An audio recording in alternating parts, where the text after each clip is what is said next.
From the dark recesses of my unconscious mind into the glaring light of objective reality.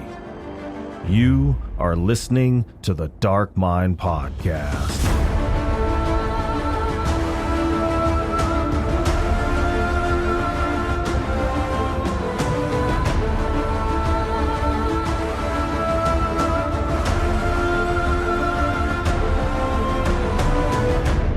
Hello, everyone. Thank you for tuning in to another episode where we explore the boundless realm of dark literature and film. On today's show, we have a writer that blends fantasy, horror, and erotica into powerful prose that is as dark as it is stimulating. She's joining me today to talk about her recent collection of short stories and the shadows we become, as well as her new novella, Chester. So without further ado, join me as we delve into the dark insight of H.D. Scarberry.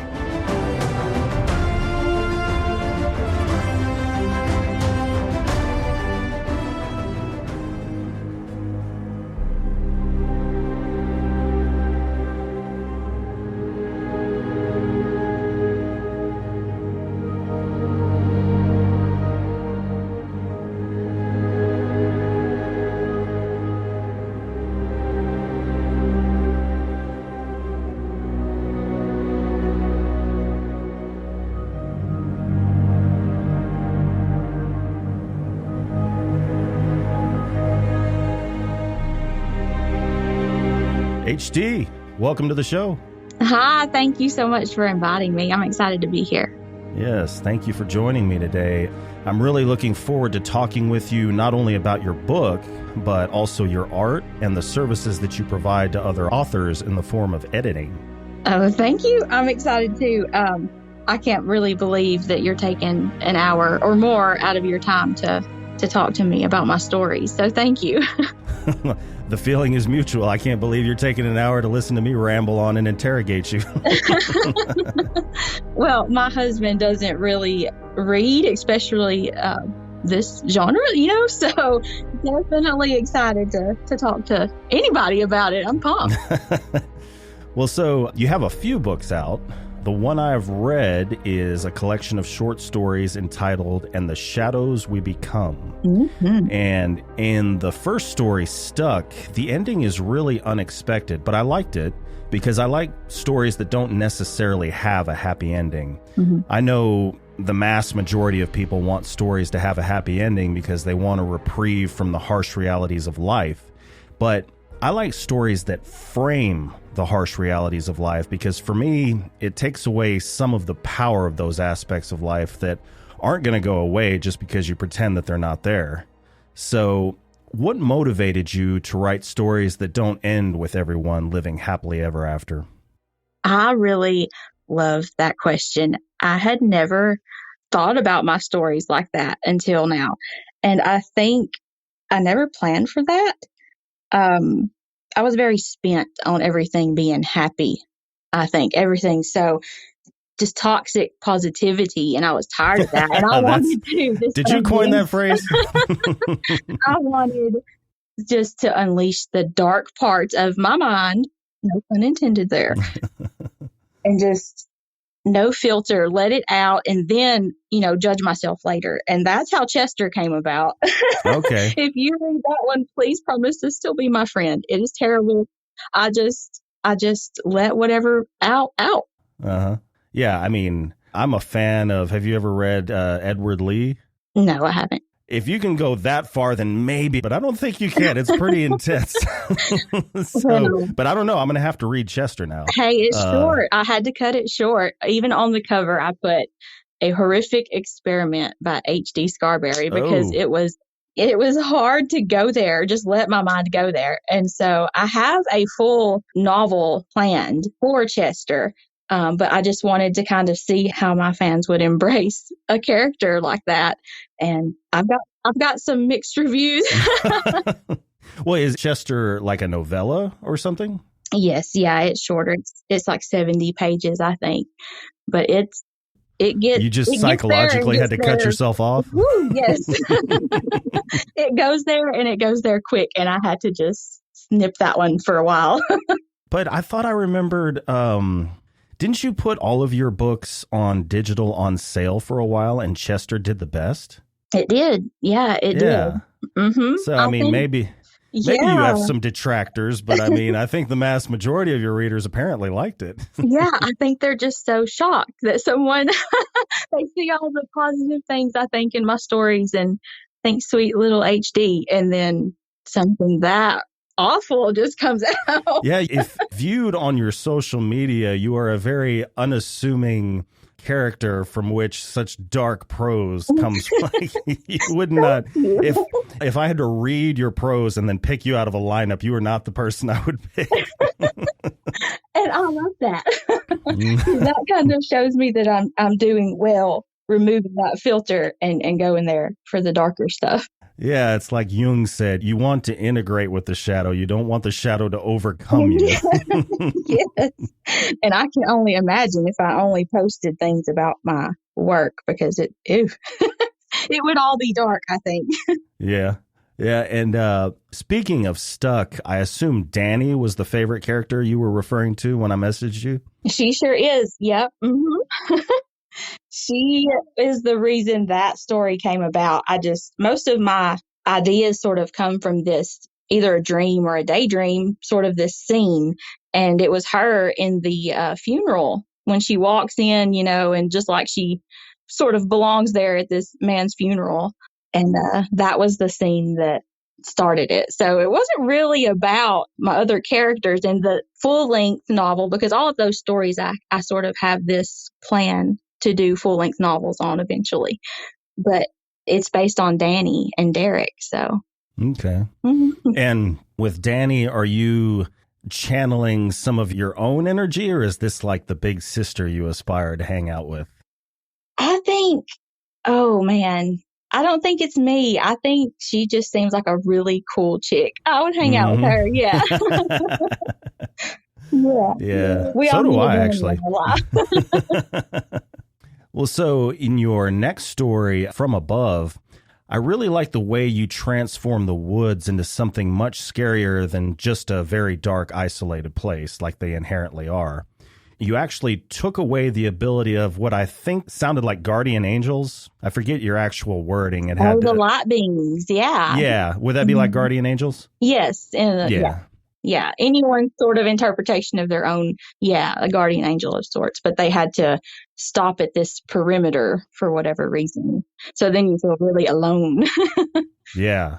Yeah, so you actually took away the ability of guardian angels to enter the woods. So the characters, once they were within the bounds, not only were they without protection, but that is where basically pure evil was given free reign. Yes. So the forest is effectively a stomping ground for evil.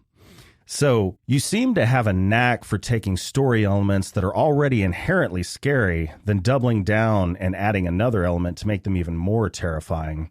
How do you come up with these ideas? I don't sit down and try. It really comes from a scene, like a daydream or a dream, like that sort of thing. And most of the time, I think, like maybe, for example, the light beings not being able to be there. I'm a very spiritual person, so thinking that I couldn't reach out to my spirit guides and that sort of thing, that is terrifying to me. And I wanted to put that in the story. Yeah, I was also pleasantly surprised by the violence in the story. As weird as that sounds, I promise I'm completely sane, all that good stuff.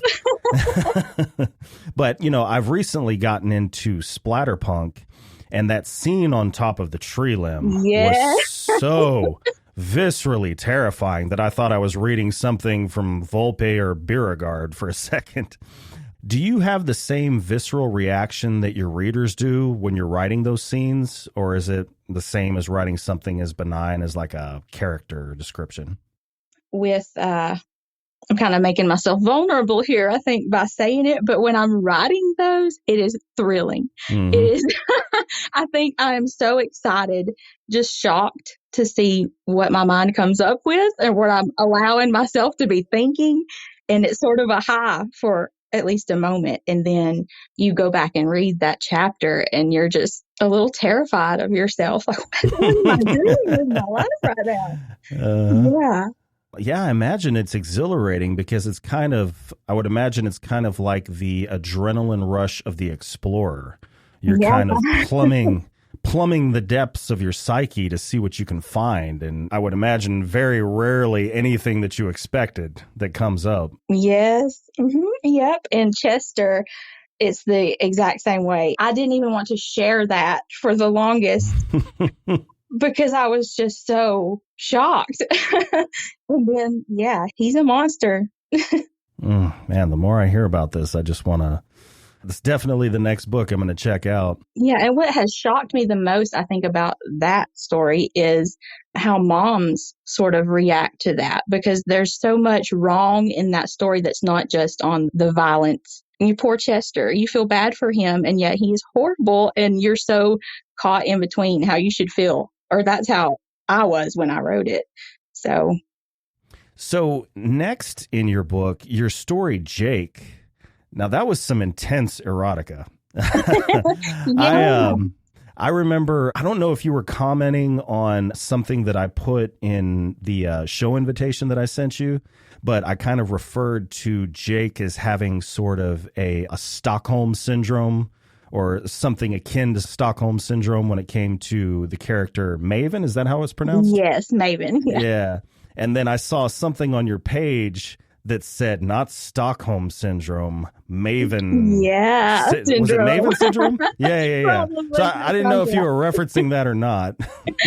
Oh yeah, that's hilarious. So that story was kind of also an experiment in itself. Could I just let my mind go there with the erotic things? And yeah, Maven's a hit. She's the character. Again, it's so funny that I sort of base the short stories and focus it on another character, but Maven is the character that we would focus on in the full novel. But it was really kind of hard to write her. Yeah. Harder than you would think. But yeah, I definitely want to continue that story. So you're talking about at some point there being a full-scale novel with her as the main character? Okay. Yes. Because that was going to be my question was, do you not only enjoy writing those erotic storylines, but do you enjoy them enough to make a full-scale novel? And obviously, we're not talking about Fabio rescuing a maiden on a white horse or anything like that, but like some intense, dark erotica. Yes. Yeah, definitely. And I enjoyed writing her so much that I think more elements like that will be in probably all of my fiction, just because it's so much fun. It's fun to let my mind go there.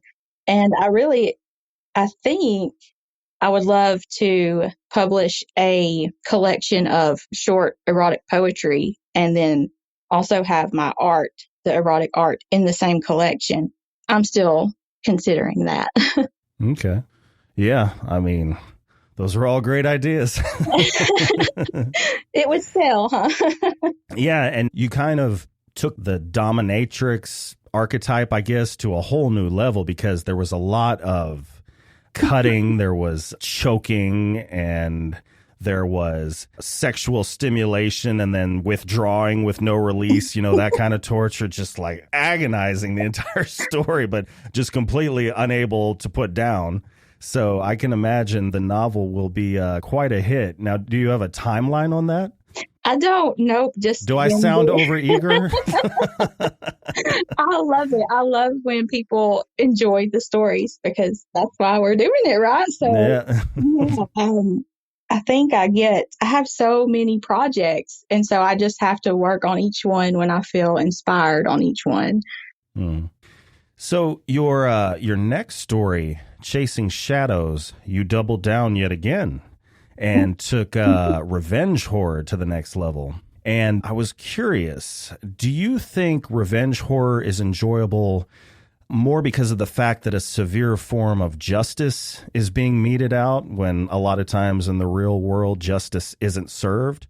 Or is it more that it's tapping into our own potential for violence? And the best example I can think of would be if someone were to even look like they were about to lay a hand on your child, I imagine the mother lioness would be activated and some severe carnage would ensue. What do you think? Oh my goodness, yes. So I think you're probably right. Probably some suppressed, just wanting to let that emotion out. And like I mentioned before, I was sick, just sick of having to be so positive all the time. And so when I started branching out and writing horror, it just, all these fun things came out. And I don't think I planned on it all to be so dark or revenge seeking, but I guess that's just part of my mind that leaked into the work. So. Mm-hmm. Yeah, a lot of people I interview say that it's cathartic. Would you agree with that? Oh, yes. Yeah, definitely. And that was definitely how I felt about the walls. I wanted to make the walls feel whimsical, just childlike in a way, but then you're hit with these big emotions and things that children shouldn't be dealing with. And that was the whole concept of the walls. And it was supposed to be a full-length novel, and I cut it short because it was just so emotionally taxing. I was ready to get back to killing shit. And next, in the same way you brought some splatterpunk into the story from above, you went full Southern Gothic into the story Devil's Daughter. The thing I really like about Southern Gothic is the minimalism. You know, you're usually dealing with isolated areas with small groups of people with very little technology. So it's easy to not only commit heinous acts, but to also get away with them scot-free. Are you a fan of Southern Gothic? And if so, what are some of your favorite authors and or novels? Honestly, when I think of just my favorite novels off the top of my head, the first one that tugs at my heartstrings is Witching Hours by Justin Joseph. That story, it tugs at your mama heartstrings in a way that I didn't expect. That one will always be a favorite. And definitely Ungodly, Braden Riddick. Mm-hmm. I am a fangirl for life. He has earned a fan. So those are definitely probably my favorite novels. Calvin Ellis, In the Hills Above the Grist Mill. I loved that. And really, this is going to be a shocker, I think, the novel that made me want to bring my own Trey to life in Poise Mollis was Outlander by Diana Gabaldon. Okay. Yeah. I had this sort of idea of this fantasy, I guess, of an alien half being since I'm, a teenager. That's embarrassing to talk about, but we've talked about Jake, so we can talk about this. Right? Oh, yeah. But I wanted to bring him to life after reading Jamie in Outlander. And so I guess Outlander is really the reason I dove in head first. And it's been a weird, twisty road since then. Yeah. And kind of a brief aside, but have you had a chance to watch What Josiah Saw? No, I have not. If you're on Instagram, usually kind of in the same community of people we kind of exist in, I've seen it shared quite a bit. It's streaming on Shudder. And from the trailers, the trailer doesn't really come even close to doing it justice. Like, if I hadn't seen it so heavily recommended by people whose opinion I respect, I probably wouldn't have watched it, definitely just based on the trailer. Really? But yeah, me and my fiance watched that last night, and holy shit. I mean, that is one of the darkest, mind-bending, slow burn movies. Just psychologically, like, what the hell is going on? I mean, it there's resolution at the end, but it's like, you think you know what's going on, then you find out you don't, but then, wait a minute, did I know what was going on? No, I don't. It's just like... That is so intriguing. I'm going to have to look into that. So there's some resolution, and yet you're still this affected. I love that. Yeah, I think you would definitely appreciate everything about it, the storyline, the cinematography, the acting, everything. It's just solid. Maybe you said your husband's not into horror, huh? No, not so much. And now I have to tell you, we just stayed in that haunted hotel. I don't know if you saw that post on my Instagram, but he is a little spooked. Oh, that was a hotel. Okay. It was, yeah. The Malaga Inn in Mobile. Okay. So he's not really into horror, no. Oh.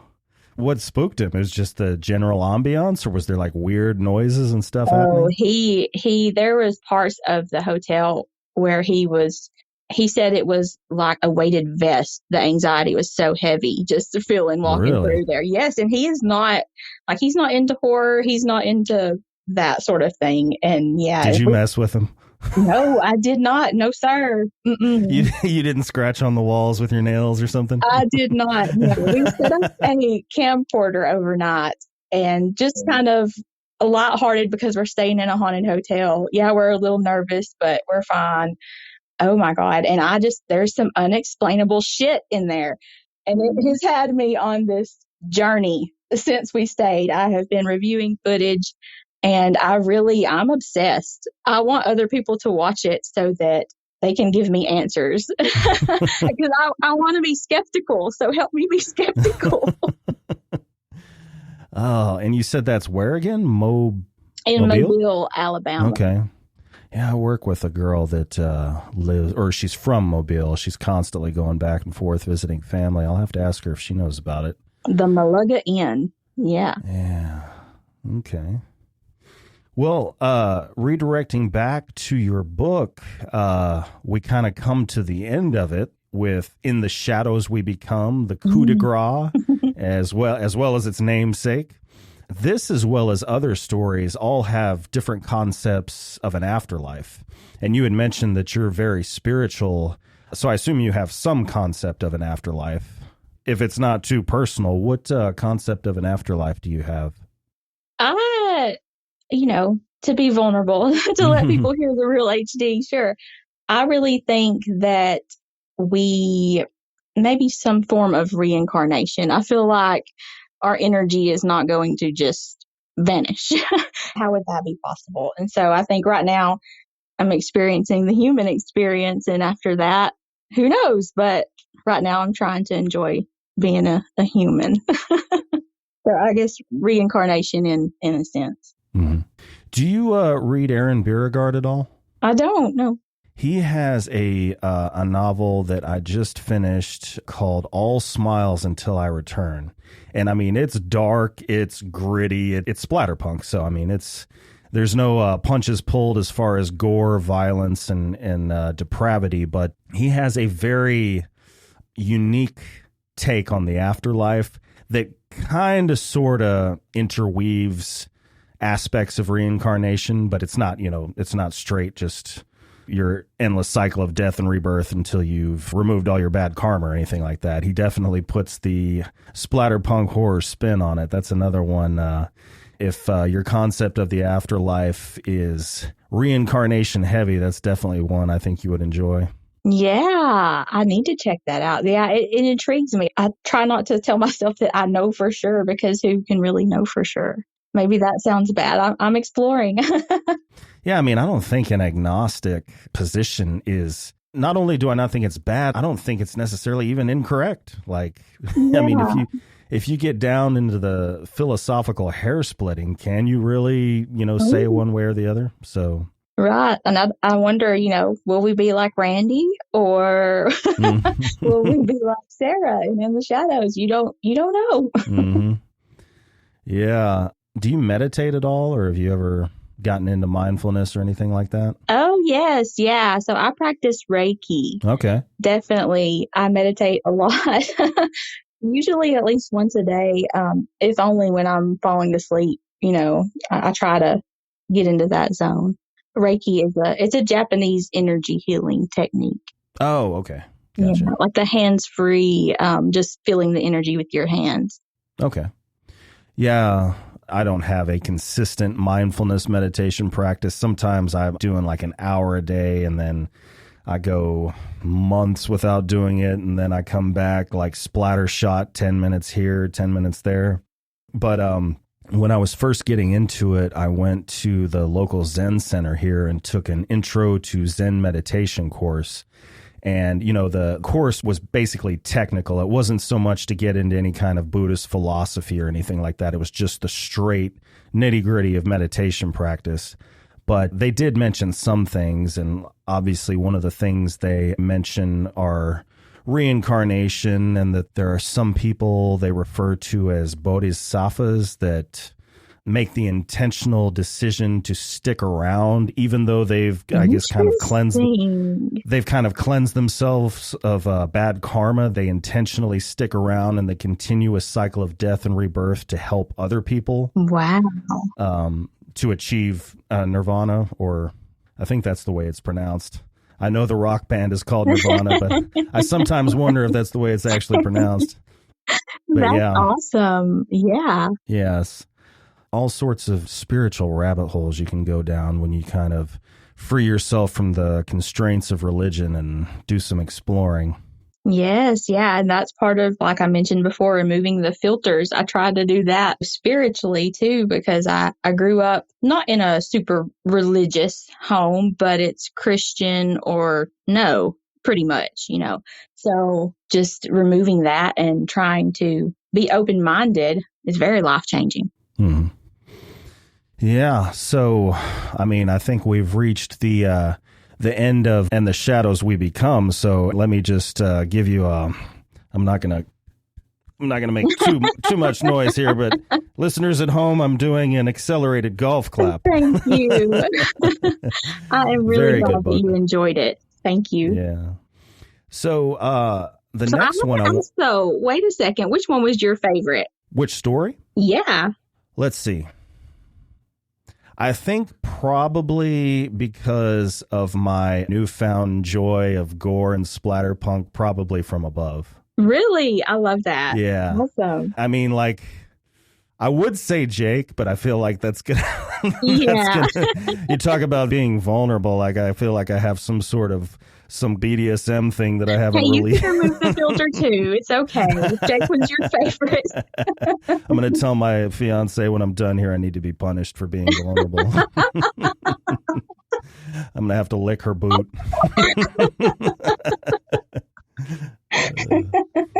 Well, thank you. I'm glad that you enjoyed From Above. Well, so you've mentioned a little bit so far, but kind of give me some background on the inspiration and storyline of The Walls. So The Walls.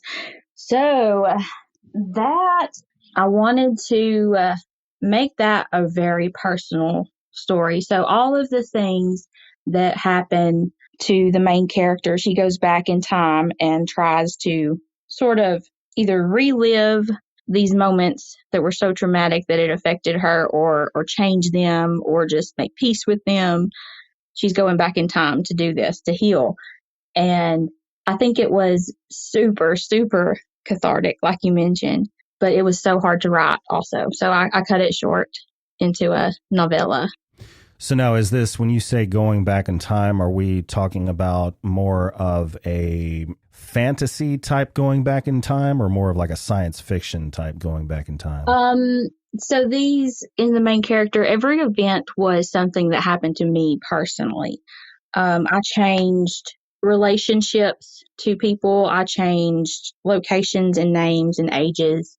But every aspect of that story, including meeting who I thought were witches in the walls of Jericho, was true. Yeah, I just had this very, very weird encounter with two women on a hike with my husband. And then it turned out, after 4 years of trying to become pregnant with our daughter, right after meeting them, a few days later, I received my positive pregnancy test. Really? And so I counted them as magic, and it added this way to tell a story that is so just horrific and make it magic and fiction. So this is still pretty dark. You're not deviating from your norm? No, yeah. So it involves sexual assault, rape. There's just other things that I found to be really traumatic as a child. I went to a friend's house and witnessed domestic violence, so that's in there. There's some addiction issues. So it touches on a lot of dark things. And then I hope that the three witches in the story kind of add at least a little dose of a smile, where it's needed so you can get through it. A little levity. Yeah. Okay, so now the grand prize here that I'm really interested to get into. Tell me about the background and inspiration for Chester. Yeah. As much as you don't want to talk about it, just like let's get into it. Oh man, that just like changes my overall feel of this conversation, because it's like you get heavy, and then remembering how just crazy fun it was to write that story and how appalled I was at what came out. So I wanted to be able to make the villain so terrible, and yet you still feel sorry for him. And I think I've done it. One reader, she was just so upset with me over the maternal heartstrings that are tugged in that story. Like, that's what affected her the most, not the chopping of toes and all the other things you encounter. And I loved that that's what stuck in those 70 pages. And so, as far as people contacting you, are these established readers of yours, or are these just people that have never read anything you've done before? First thing they read is Chester, and they feel inclined to contact you and, like dictate moral guidelines for you to fall within when you write. Like, what is that blows my mind every time I hear somebody talk about that. Yeah. So the reviews, when they post them, obviously if they're my buddy, I know them already, but yeah, there's some reviews and they're mixed, I think. But one that stuck with me, and I love it, and I giggle every time I think about it. But she said something along the lines of, HD, you were one twisted fuck, but I loved it. And thank you. Because I was so nervous that nobody was going to enjoy that. And even if it's just to shock you, I'm glad you enjoyed it. Yeah. Okay, well, so that makes sense then if we're talking about reviews, because I interviewed Judith Sonnet, and she's talking about people that actually like DM or like messenger with shame on you, stuff like that. No, nobody's bringing any hate. They know better. I'll block them. Okay.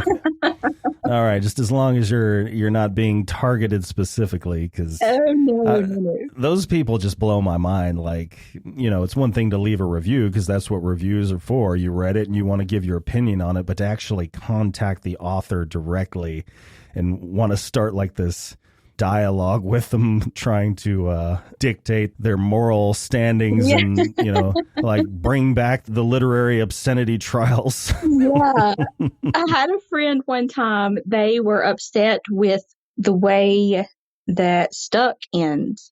They thought that I was sort of demonizing age gap relationships at the end there. I don't think it was about the age. I think it was about the relation.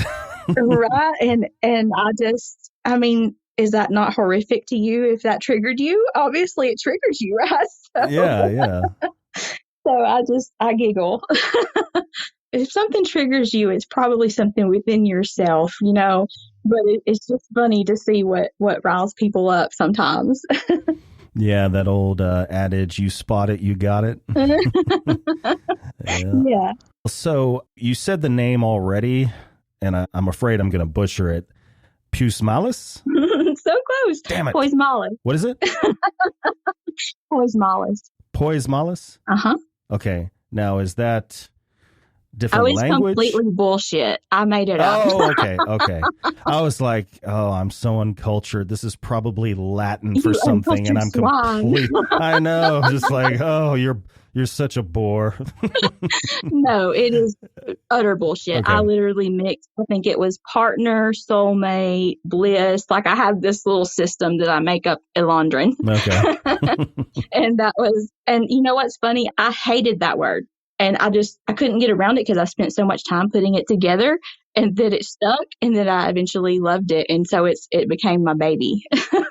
But yes, it's Poise Malus. Poise Malus. Mm-hmm. Okay.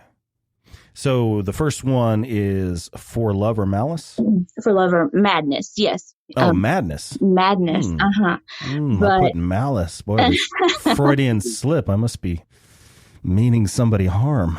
You know what? I really love that, though. I love that. I kind of love that more than Madness. And so I actually pulled the first two books. I pulled the Poise Malice series because I feel like it's only been a short time since I've started writing, and my narrative voice has changed so much. I feel like I know so much more now. And I also want to remove, like I mentioned, the filter that I had when I started. I want to make that story a lot darker than it read. It was sort of fairy tale-esque, I think, and I want it to be much darker. And the filter that's in place, you say, is there not so much because you're afraid you're going to be censored in any way, because, I mean, as far as literature goes, I mean, splatterpunk, it's pretty much anything goes. It's more of you just don't like what it activated within yourself, or you were afraid of what it was going to activate within yourself? Well, when I first started writing it, I think I just had no idea how I wanted the story to be told. And I think in my mind, I was shaping it for more of a romance reader. And I was trying to maybe entice them into the sci-fi romance area, because for the first, probably at least half of the book, there's not much of that aspect going on. And so I just really wanted to make it darker and write it for my own enjoyment versus, I think in the beginning I was writing for a softer feel. Okay. So are you talking about re-releasing it in sort of like an author's preferred edition? No, just completely pulling it off? Yeah, I pulled it. Oh, okay. And I pulled The New World, which was book 2, and I'm going to make just a Mac Daddy book, like an 800 or 900 page, just to have it in one, just to say that I did it. Because this story, it just grows in my mind, and I have to get it out. But it needs to be much darker and more polished, because I'm learning. Yeah, it's going to be H.D. Scarberry's epic tale. Yeah. This will be the one you see on TV, so. Oh, okay. We can probably that. Dibs on autographed copies, okay? I mean, so I was doing a little digging, and I haven't seen anything about it on your Amazon page or in any of your links that you have in your bio, but I saw a picture, and this is something I'm going to butcher too. Actually, you know what? I'll spell it because I don't want to butcher it. Sangue. Oh, Sanguinero. Yeah. Sanguinero. Okay. That's how I say it, at least. I probably butcher it too. Don't worry. But it's a work in progress. Yeah, it's a vampire tale, and it's within the same universe as Poise Malice. So we're going to let our aliens and our vampires meet. Oh, okay. Is it gonna have any of the erotic overtones? Absolutely. Okay. But Maven's her own thing, right? She doesn't make any appearances in this story. No. But okay. Poise Malice definitely has its own characters that will stand alone and take over for those needs. Okay. All right. You have a timeline on that, or are you just... That is my baby. That is what I work on when I have a free moment for me. So yeah, Poise Malice is coming first, and hopefully after that, Sanguinero, if I say it right. That's hilarious. Yeah, I saw Sangu or Sang, however it's pronounced, and I was like, I think that's associated with blood, right? Right. Dark blood, black blood, yeah. That little story is challenging because I don't want to do it injustice. The characters are so strong in my mind, and I don't want to rush it, which has sort of been something I've noticed a pattern in myself, is rushing it and wanting to put it out before it could be so much better if I just take more time. Yeah, if I ever attempted to write a novel, that would be probably my biggest issue, is patience. Like, I want... not immediate gratification, but definitely not the delayed gratification of writing the standard novel where you've got the first draft, second draft, beta readers, editing, all that. I'm like, oh, that would just drive me nuts. Like, I'd want to put it out there. Yeah, I'm the same way. I can't stand it. I get an idea and I want to make a post about it that day. Yeah.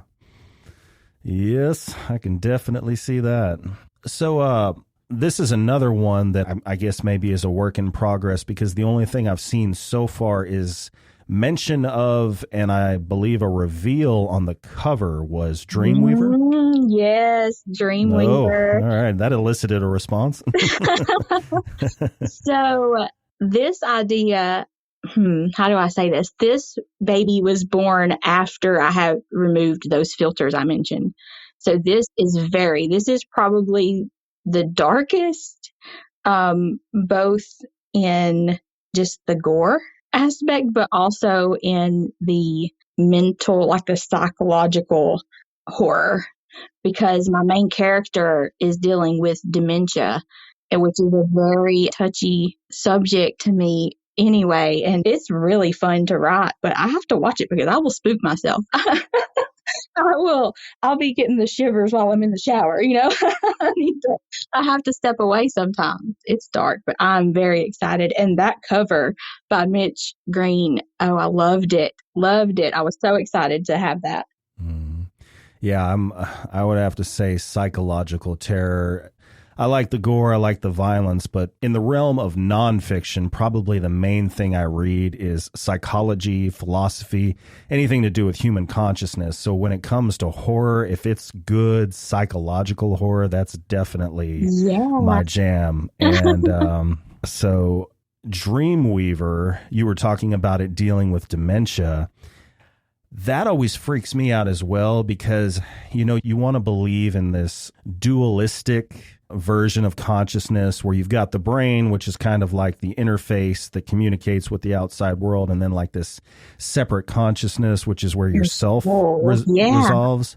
But it really gets a little sketchy when it comes to dementia, and you start seeing the way organic defects in the brain, like the actual meat in your head, start affecting your personality. Yes. That is really, really unnerving to me. Like, I don't like to think about it, like people that have had head injuries that all of a sudden become violent or hypersexual.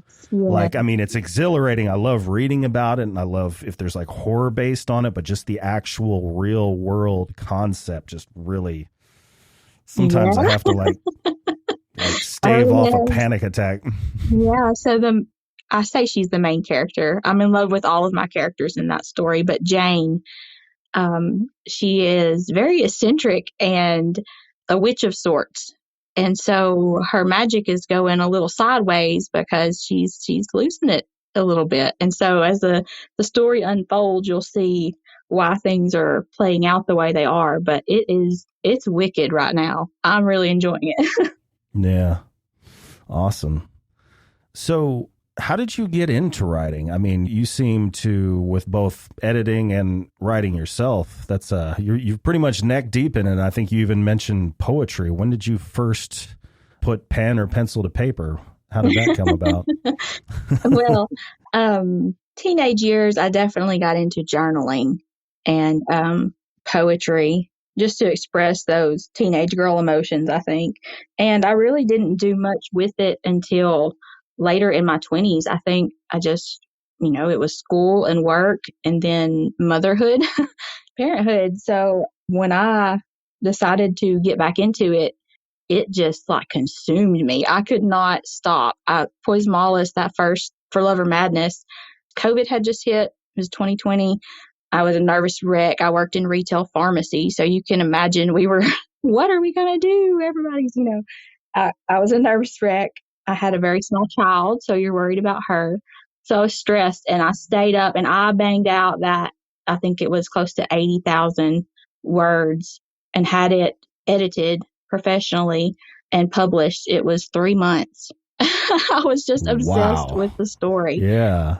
Yeah, and it was not perfect. Now, don't think faster was better because, like I said, I pulled it. So obviously I want to. But it's like when I realized I wanted that back in my life, it was like, okay, well, everything else can just kind of fall into place. I ended up deciding to leave my career from retail pharmacy as a technician and go in full force in my kennel my dog kennel and just focusing on creative things. And it's been a wild ride, I tell you, a few wild years. Yeah, that's funny that you mention COVID, because I had interviewed Braden Riddick, and that's one of the things he said with regard to Ungodly was it sat languishing in a desk somewhere.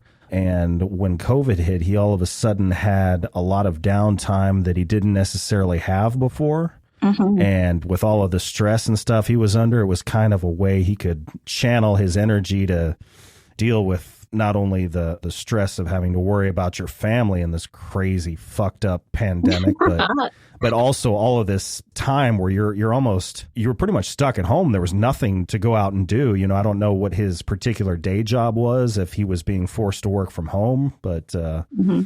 Yeah. I wonder how many creative works COVID spawned. Right. I would love to know. That's interesting. The COVID babies. Yeah. COVID. Literary babies, yeah. Yeah. And I had, like I had mentioned, I had just read Outlander, and I think Jamie was a great character, but I needed characters like Jake. I needed, I needed different characters. And when I had the idea, hey, you can write stories you want to read for yourself, it was just on from there. So what is your writing medium? Is it as simple as a laptop, a computer? Or I've heard everything from pen and paper to the old school mechanical typewriter to Andrew Post. He uses a laptop, but he has this one fucked up keyboard that he refuses to let go of. Like he's been through multiple laptops, but he says he has this keyboard that he connects that's like missing keys and full of gunk and shit. Keyboard. Oh God, I fucking love that. So he's a great guy too. I love his posts. Yeah. Yeah. So I have a Chromebook I bought, and that would happen. I didn't even have a home computer. I bought the Chromebook to write. And that's what I've done most of my writing on. Sometimes I'll use my phone if a scene is just relentlessly will not leave me alone and I'm having to play outside with my daughter or something. I'll write on my phone, but I really like to sit down and be unbothered. I want to be, it doesn't have to be quiet, and I can be around other people as long as you ignore me and just let me do my thing.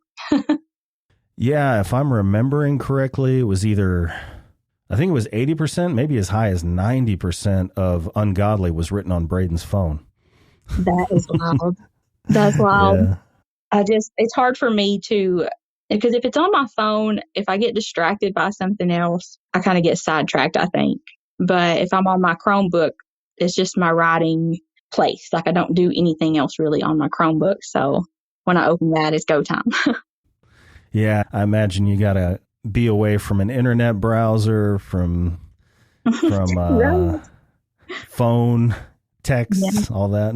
Mm-hmm. Yeah. Yeah. And I have, a mini farm here. I have like 8 dogs. I have the dog kennel, and I have my 4-year-old. So I want to be alone. So your writing atmosphere, you've got somewhere where you can escape to? Yeah, I like to get up at night. After everyone goes to bed, I like to get up, and I'll sit in my living room most of the time, but I do have an office that I use. So anything around for inspiration, like on the walls or? Oh yeah, my office is just all HDized. HDized. Yeah. Is it in high def?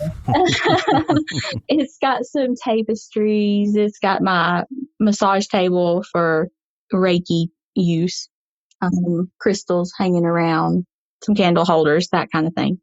I had my parakeets in here and I took them out. They're too noisy. Oh, God, yeah. I couldn't imagine trying to write with a parakeet. I'm assuming the ones that talk, right? Oh, they just chirp. But anytime I get in here, it's like they just know. So I had to take them out. Is it parakeets that talk, or am I confusing it with something else? I think maybe some do, but mine don't. And try and bounce story ideas off of them, see what they say. I feel sort of bad for my animals. They probably hear me talking to myself sometimes. And if I'm writing, who knows what's coming out. Yeah. Well, so are you an outliner, or you fly by the seat of your pants, or I'm a pantster yoga pants all the way. Yep. Yeah. All the way. If I try to outline, it's almost like it freaks me out. It's overwhelming to me. And I feel like it takes away some of the genuine vibes of the characters to me. Mm-hmm. So have you ever been writing something and got to a point where you hit a roadblock and you just couldn't like figure your way out? Or is it just kind of flow seamlessly? Like as soon as you get to mile marker 8, like 9 and 10 are already kind of forming in your head?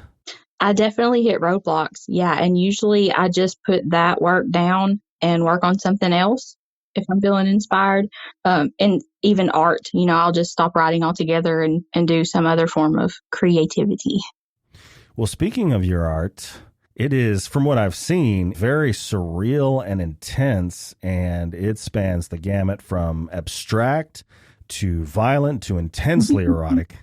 So, it's a lot like my writing, right? yeah. It's like a visual representation of your writing. Can you tell us a little bit about that? Oh, I've always loved to just doodle. I've always loved to doodle. I never really got into digital art until recently, probably 2021 or 2020. But that is my favorite medium, is to use my iPad. I do some acrylic painting, but I really like to stick to the digital. Yeah, that's what I was going to ask you. So are you using like graphic design software or something a little bit simpler? I love Procreate. Procreate. Mm-hmm. Okay. Mm-hmm. And then I'll use Concepts if I'm on my phone because I still use an Android. So you can't have Procreate on my phone, but those are my favorites. And I just love the color range that those apps have.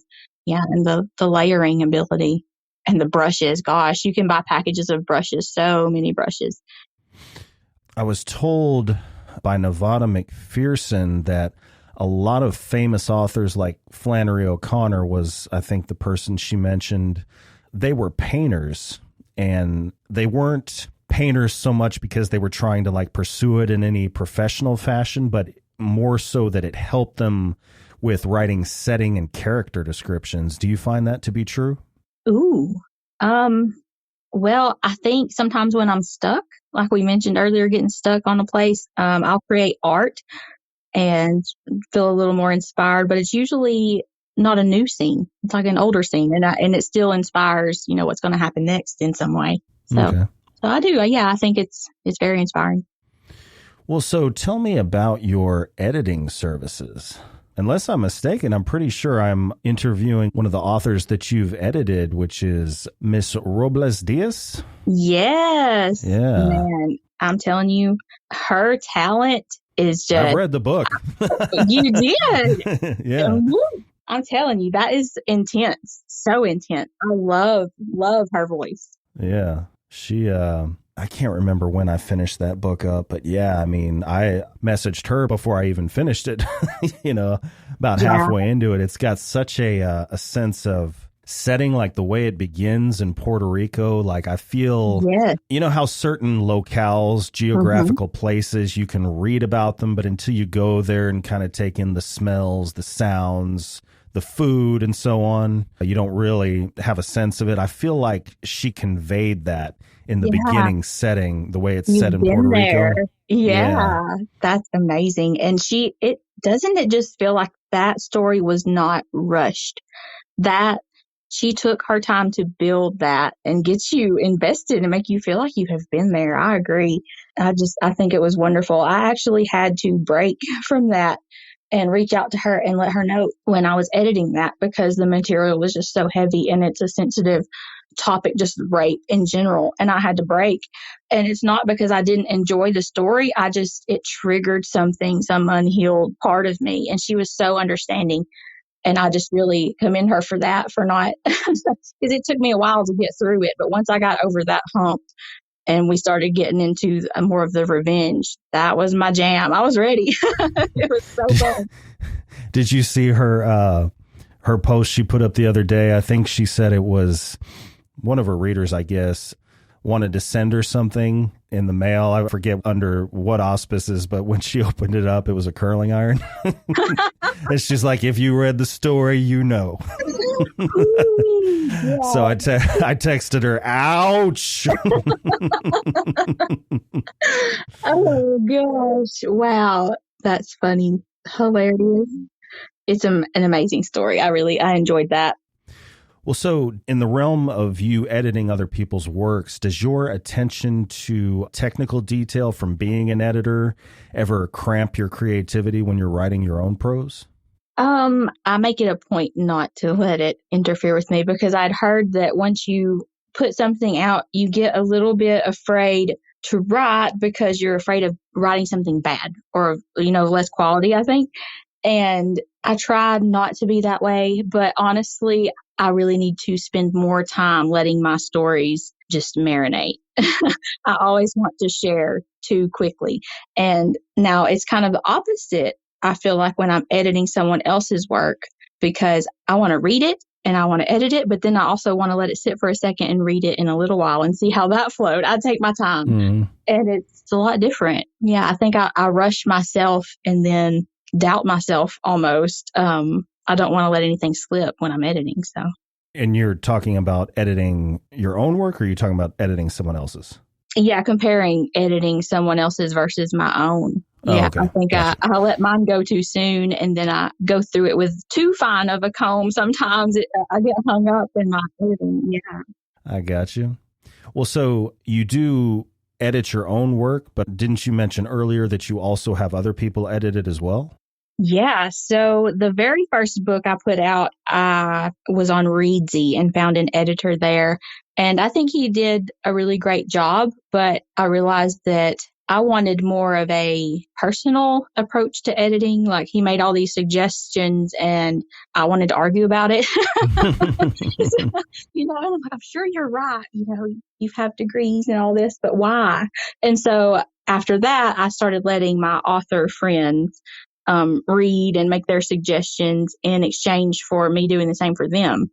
And that's how the editing sort of took off, was just a swapping work and then I guess word of mouth. And I feel like when I'm editing for someone, I want you to send me the manuscript and I'm just going to be honest. I'm going to put my thoughts on there. And if you don't like the suggestions, please don't use them. But I just want to, I'm going to say it. I can't not say it. And I think you really have to know how to take me as a person if we're going to work together, because it's not that I'm trying to take over by any means. I want you to have your voice. I try to, because I can see the scenes that they're trying to paint and I just want to help paint that. So it's balance. Well, what came first? I guess probably writing came first.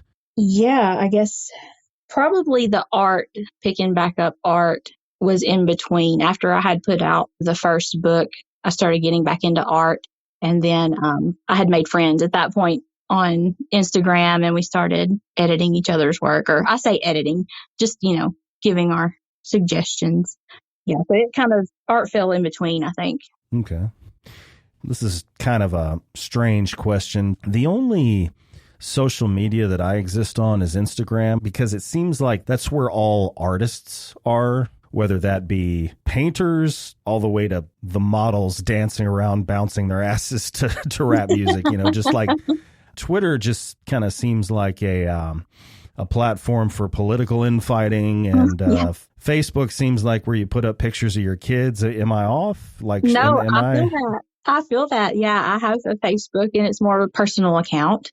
I feel like my family's there. They expect photos, like you said, of family and that sort of thing. And then Twitter, they don't give you enough room to really, you can only write so much in a tweet, right? Yeah, and what is it, 140 characters? Right. I definitely, Instagram, I found my little bookish community and I'm just hanging on. I just love it here. I feel like I've heard people talk about there being sort of a bookish, Bookstagram-like community on Facebook. I've never really ventured out. I feel like pretty much anybody that's on Facebook in that realm is probably on Instagram. Right. I don't know.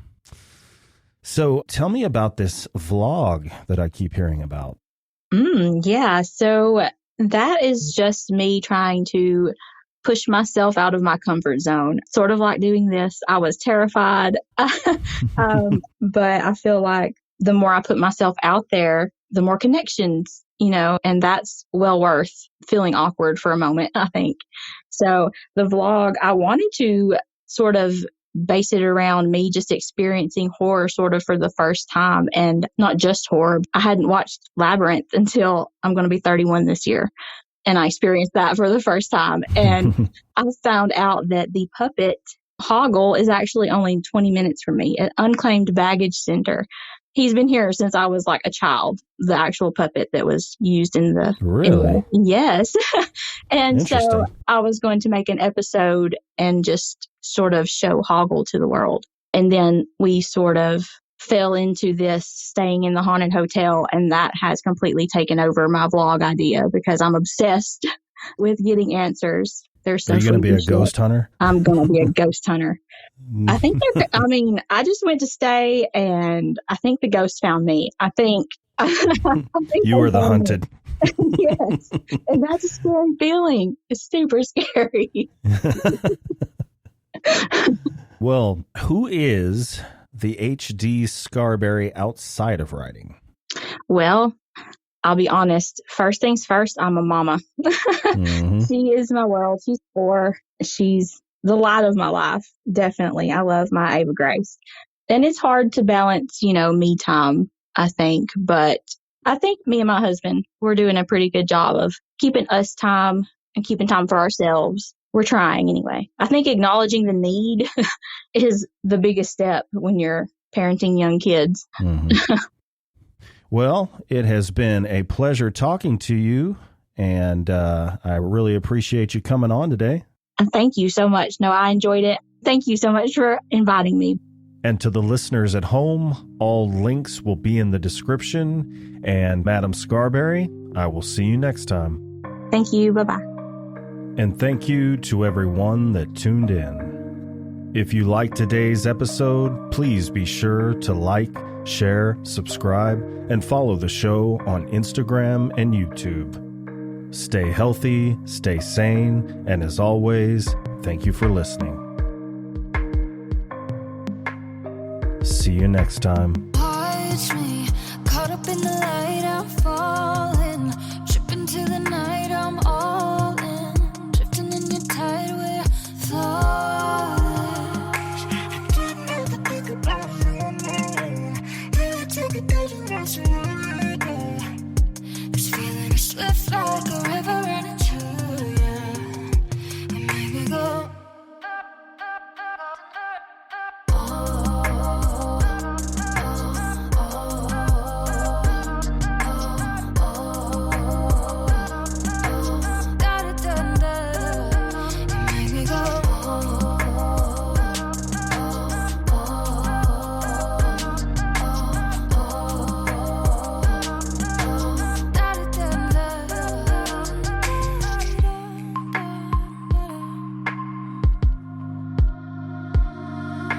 Sunrise, perfect on your face, talking all night, memorizing ways you feel right, fit into place so dreamlike. Didn't have to think about you now. Never take a page and write you again. This feeling is swift like a river running to you.